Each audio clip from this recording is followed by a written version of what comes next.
Game 5. All right, so this is Game 5 covering the match between Carlsen and Caruana, and it is all tied up still. And they repeated the same line. This is now the third time in the match we got in Rossolimo, and honestly, I thought that Carlsen was going to try something different today, but he and his team must be very, very satisfied with just making draws with black and being worse with white because he's been out prepared every single game that he's had white so far in the match. And this was the first deviation in the past Caruana had been taking immediately on c6.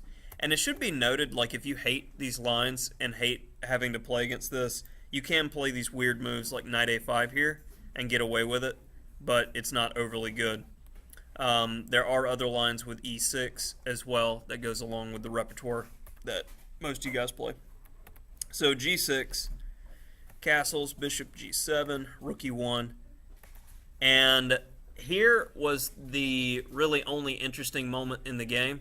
And then the rest of it, it just showed that even when Carlsen's taken by surprise, his level of play throughout the rest of the game is ridiculously high. The typical move here is bishop takes, and we have something that evolves a lot like this. And after a5, this is following a game between two GMs about 10 years ago. And it's typical. This has been played a whole bunch. So going back to the main game, Caruana played this interesting speculative pawn sacrifice, which checks out with a computer. Like, for instance, what you're going for when you're doing this type of pawn sacrifice is hoping that they take with a pawn and double take like it's a bingo gambit. And then you end up in one of these situations where this is like computer's first choice for both sides, just to give an example, that you just get overwhelmed. And if the computer can't defend it tactically, it's just bust. And this ends with white being up a decent amount of material. He's like +3 here. So going back to the main game, Carlsen, of course, isn't going to allow this type of play. He takes with a knight. And he goes for a line where mass liquidation takes place. And already, like, when I saw b4, I got really excited because I'm like, Caruana's like actually trying to win today. And then as soon as I saw this position, I was like, I quit watching now.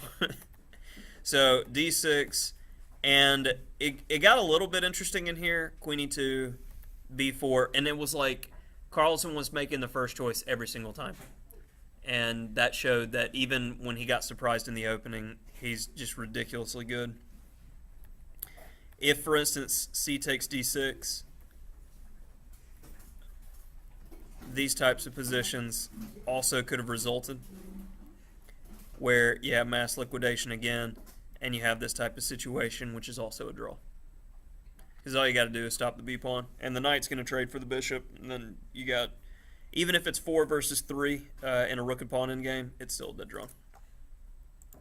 So after b4, queen c4, and this could also show you how quickly this could go wrong. And this line I wanted to show simply because if you don't understand the value of getting your king safe quickly, this example shows it. If bishop e6 was what was played in the game, queen a1 takes, and now you're stuck in the middle. And white does really nothing other than open up the position and keep your king in the middle. And you're just getting killed. So understand that principle that, you know, when you can get the king stuck out in the middle of the board, it's over. So bishop e6, queen c7, and when we got this in game, it's very drawn. And this was really, when you do the Lee chess analysis, this is the only point in the game where it showed any error by either player. It did not like Caruana c3 that was played. It recommended rook d1, and it gave this line, which it liked slightly better for white, but honestly, it's really hard to evaluate because bishops are bishops. So c3 was played, and then it's really just more liquidation. So it looks like black's getting a little something going. Looks like he wins an extra pawn. but there's really no way to hold on to the extra pawn. And Caruana plays g4 and offers a draw. So, man, that's pretty much it for today. Because the last real trick is, of course, if he takes.